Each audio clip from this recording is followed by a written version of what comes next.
Good morning, ladies and gentlemen. It is a beautiful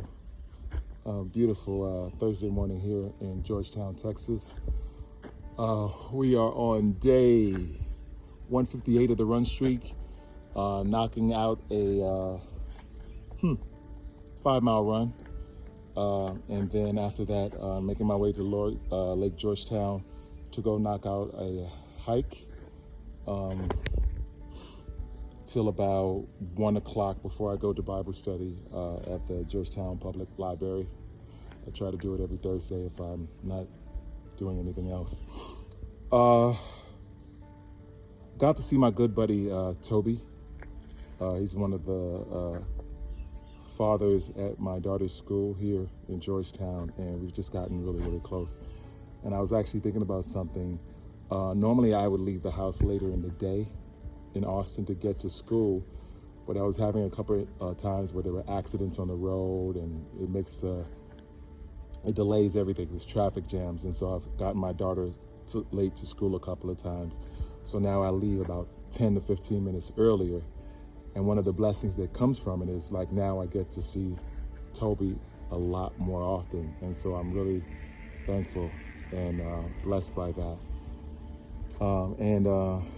We just have these amazing conversations about life, fatherhood, marriage, singleness, and things of the sort, and just life about general.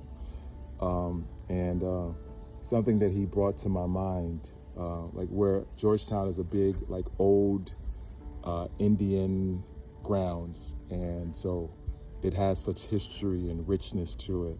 And so he was talking to me about arrowheads and knapping tools and things of the sort, and I was just like, I've probably seen these things but never noticed it because I wasn't paying attention. And the blessing of having a friend like Toby, or just people in your community, is the things that you don't know, you learn. And all of a sudden they open your eyes to things that you probably had never paid attention to. So now as I'm doing these runs, I now start looking for, arrowheads and knapping tools, and blessed by that.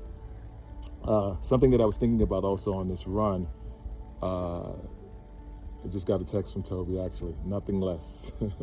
Something I was thinking about on this run is the fact that you don't really know people until they're going through their toughest times of their lives, or their trials and tribulations. Like when you see people, like that's when you authentically see them.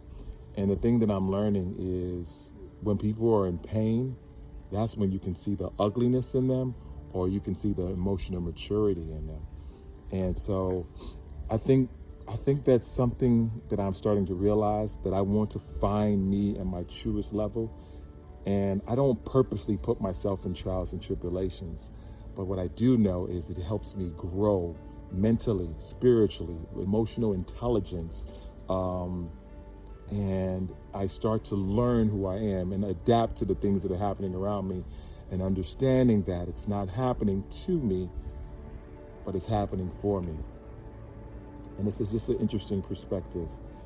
Last but not least, my run. I'm keeping my pace between 120 and 130. Working on my aerobic base. I'm actually noticing and seeing that I am getting better, even though it feels like a slow process, and I have to learn to be patient.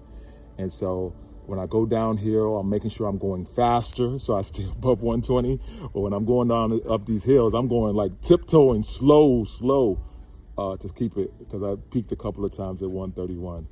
And I got to tell you, I got on my Speedlands.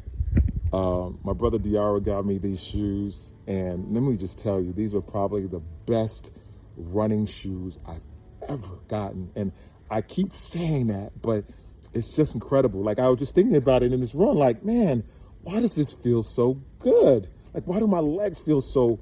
And I was like, oh yeah, I got my Speedlands on. Anyway, that's just my thoughts for today. As always, be blessed today and every day. Peace.